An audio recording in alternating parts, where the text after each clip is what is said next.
O grande dia. Olá, espero que você esteja bem. Nós estamos aqui mais uma vez para darmos continuidade ao estudo do livro do profeta Zacarias. Hoje, Zacarias capítulo 2, mas antes é necessário que eu faça 3 pedidos. E o primeiro pedido é para que você não apenas curta, mas compartilhe esse estudo com outras pessoas, para que outras pessoas venham ser edificadas, outras pessoas venham ser abençoadas. O segundo pedido é para que você adquira a Bíblia 365, porque através dela você vai ler um trecho do Antigo Testamento, um trecho do Novo Testamento, um trecho de Salmos e um trecho de Provérbios. E com isso, o desejo do nosso coração é te incitar a ler a Bíblia toda em um ano. Então aceite esse desafio, porque certamente você será abençoado. E o terceiro pedido é para que você venha participar de pelo menos um dos estudos que nós colocamos à disposição ali na igreja. Então temos estudos às segundas, às quartas, às quintas, aos domingos, são dias diferentes, horários diferentes, temas diferentes, e na descrição desse estudo no YouTube você pode ver ali os dias, horários e temas, ou então na agenda da semana na nossa página no Instagram. Então venha participar, porque certamente você será abençoado. E depois desses pedidos eu quero compartilhar com vocês Zacarias capítulo 2, do versículo 10 ao versículo 13, o último versículo do capítulo, que diz assim: Cante e alegre-se, ó cidade de Sião. Desculpa. Porque venho fazer de você a minha habitação, declara o Senhor.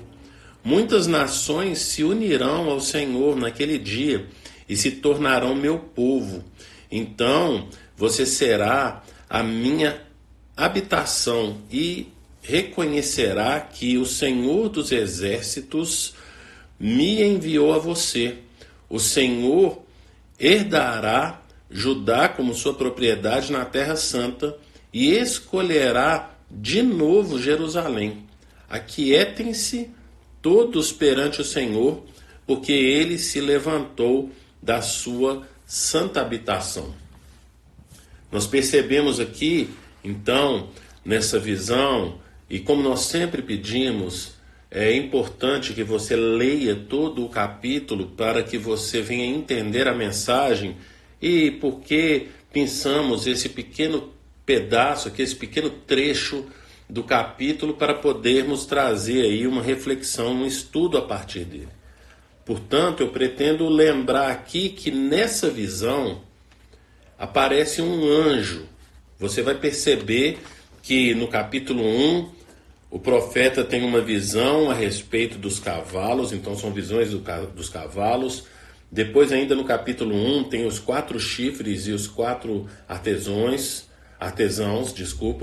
e no segundo, no capítulo 2, vai aparecer então o homem com a corda de medir, e esse homem vai aparecer, e você vai ler aí todo o trecho, todo o capítulo 2, para você entender essa visão que o profeta Zacarias teve. E esse capítulo ele é dividido da seguinte forma: do versículo 1 até o versículo 2 tem uma visão sobre a Jerusalém gloriosa. Depois do versículo 6 até o versículo 9 é o chamamento dos exilados na Babilônia para retornarem para Jerusalém. E o trecho que nós lemos aqui, destacamos, se refere à alegria na volta de Deus a seu povo. O povo tinha sido levado para o exílio e aparentemente houve um afastamento de Deus do povo, porque parece, e essa é a sensação que o povo tem, de que o Senhor os abandonou. E o Senhor não os abandonou. Tanto que o profeta Jeremias vai falar que depois de 70 anos o povo retornaria do exílio, coisa que acontece de fato no ano 530, quando o povo retorna com Esdras e Neemias. Neemias para reconstruir os muros, Esdras para reconstruir o templo do Senhor. E o que acontece é que nesse trecho da profecia, o profeta Zacarias está falando o que vai acontecer. E eu preciso lembrar da introdução, da curta introdução que nós demos no estudo de ontem, no capítulo 1, que esse livro, ele foi escrito, esse livro de profecias do profeta Zacarias foi escrito antes da conclusão do segundo templo, da reconstrução, né, do que a gente chama de segundo templo. Então o primeiro templo foi destruído no ano 586 a.C., a Babilônia entrou e destruiu o templo, o muro, destruiu a cidade, destruiu tudo. E agora, quando Esdras retorna, Esdras reconstrói o templo, que aí a gente chama de segundo templo. E, portanto, tem essa reconstrução do templo, que é chamado e conhecido como Templo de Zorobabel, e que é concluído no ano 515. Portanto, o profeta, quando escreve as profecias, ele ainda não, ele termina o livro, mas a conclusão do templo ainda não aconteceu de fato. E ele estava profetizando, chamando, como a gente falou aqui no trecho anterior, convocando o povo para retornar da Babilônia para Jerusalém, para que o povo voltasse a se relacionar com Deus. E aqui nesse trecho que nós lemos, nós percebemos que existe uma profecia aqui, que é para os dias deles, mas também uma outra profecia que aponta para os dias do Messias, mais propriamente dito, vai acontecer lá em Atos capítulo 2. Portanto, essa profecia tem 500 anos de distância dessa primeira construção dela aqui para a conclusão dela lá em Atos capítulo 2. O que eu quero dizer com isso é que as profecias do Antigo Testamento, dos profetas, elas apontam para 2 ou às vezes 3 lugares. Apontam no primeiro lugar para a época em que eles estão vivendo, o segundo lugar para o período do Messias, a sua primeira vinda, e alguns textos apontam para a sua segunda vinda. Portanto, trata-se de dias que ainda estão por vir. Mas aqui a gente pode entender que pode sim haver essas 3 possibilidades. Por quê?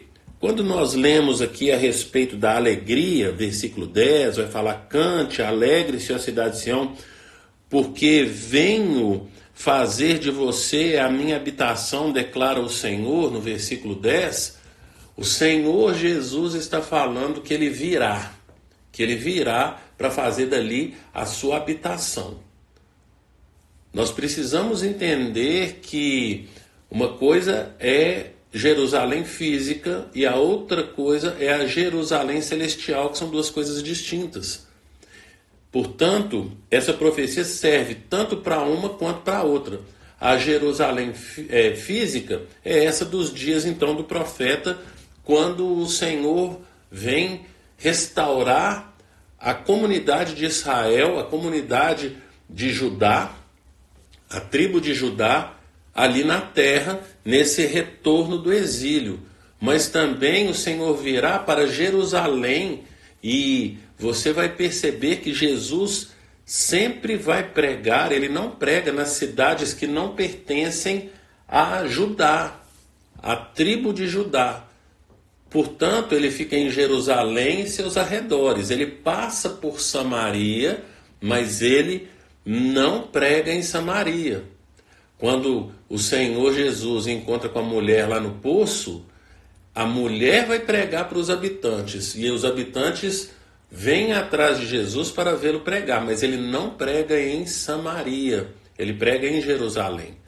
Portanto, esse texto está falando também desse período de Jesus, mas também fala a respeito de Jerusalém celestial. O que é Jerusalém celestial? Jerusalém celestial, ela é composta do povo de Deus que não necessariamente é do sangue de Abraão, Isaque e Jacó. Não são descendentes de Abraão, Isaque e Jacó, mas para todo esse povo, onde nós nos incluímos aqui nesse povo, porque não somos descendentes de Abraão, Isaque e Jacó, mas somos do povo de Deus.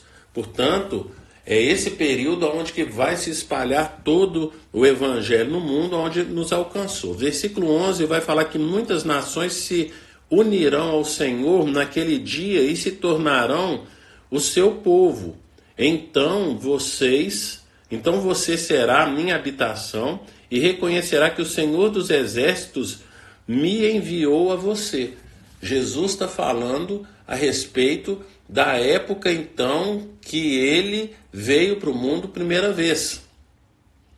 E todo mundo vem para eles, e você vai perceber essa fala de Jesus lá em João capítulo 12, versículo 31, 32, em toda essa história você vai perceber essa profecia se cumprindo, que é quando chegam alguns gregos querendo falar com Jesus.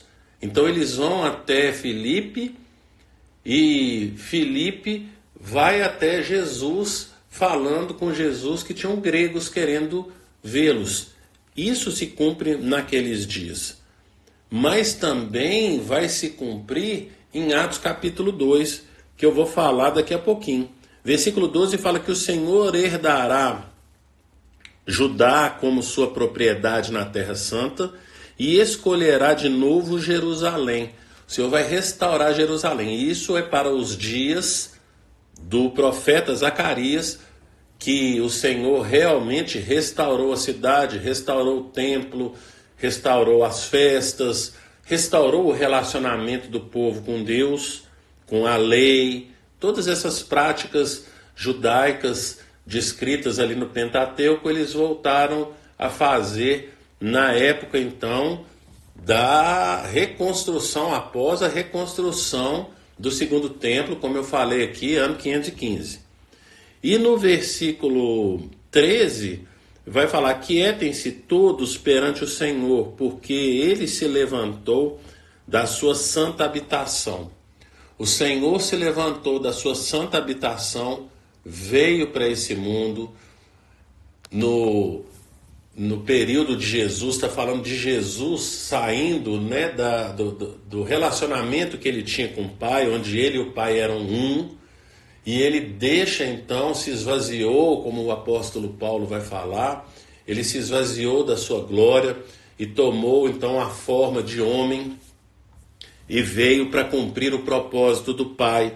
O Senhor Jesus veio nesse período. Em Atos capítulo 2, depois da morte e ressurreição, e a ressurreição de Jesus, você vai ler no início ali de Atos capítulo 1, você vai ver ali a ressurreição e Jesus se reunindo pela última vez com os profetas e indo ao encontro do Pai.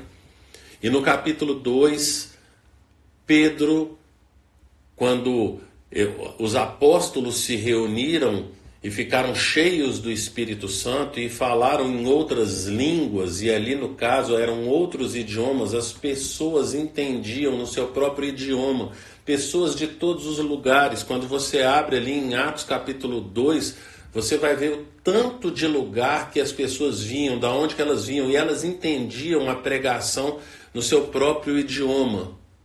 Portanto, ali se cumpre essa palavra do Senhor indo para todas as nações e alcançando todas as nações. Ali começa o cumprimento que se dá até os nossos dias. A gente entende hoje não mais como ir de pregar o evangelho a todas as nações, mas a todas as etnias, porque em todas as nações já houve a pregação do evangelho. Quando o pessoal fala da janela 1040, há séculos atrás, se você for olhar para a história, você vai perceber que ali na época do Império Romano se tornou cristão, ali no século IV, né, com o Império Romano ali. Você percebe no século V, só quando a região ali é tomada no século IX, aquela região é tomada pelo islamismo e ainda ficam ali guerras aonde você vai ver nas cruzadas no século XI, as 8 cruzadas que tiveram, então que a região volta para o cristianismo, mas depois é retomada de novo pelo islamismo.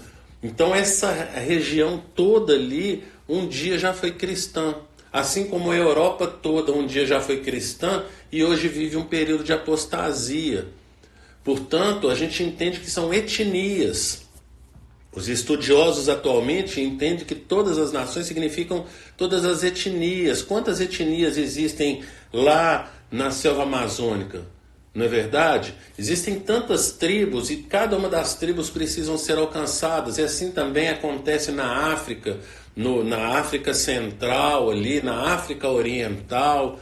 E, portanto, essa importância que a gente percebe da evangelização. Nós pegamos esse texto de hoje, trazemos para os nossos dias, entendendo o nosso compromisso de ir, levar o evangelho a toda criatura. Nós precisamos ir levar o evangelho. Talvez você vai falar, Ricardo, mas eu não tenho como sair daqui da minha cidade para ir até lá, visitar lá no interior da Amazônia, da floresta amazônica, visitar ali então as tribos indígenas, e eu também não tenho como. Eu não tenho como ir pessoalmente, mas eu tenho como abençoar um missionário que se dispôs a ir para lá. Nós precisamos entender a importância do nosso chamado. Se nós não sairmos para irmos até lá, precisamos investir em quem está indo. E fica aqui a minha sugestão, porque é uma sugestão. Invista nos missionários. Pense nisso e que o Senhor te abençoe.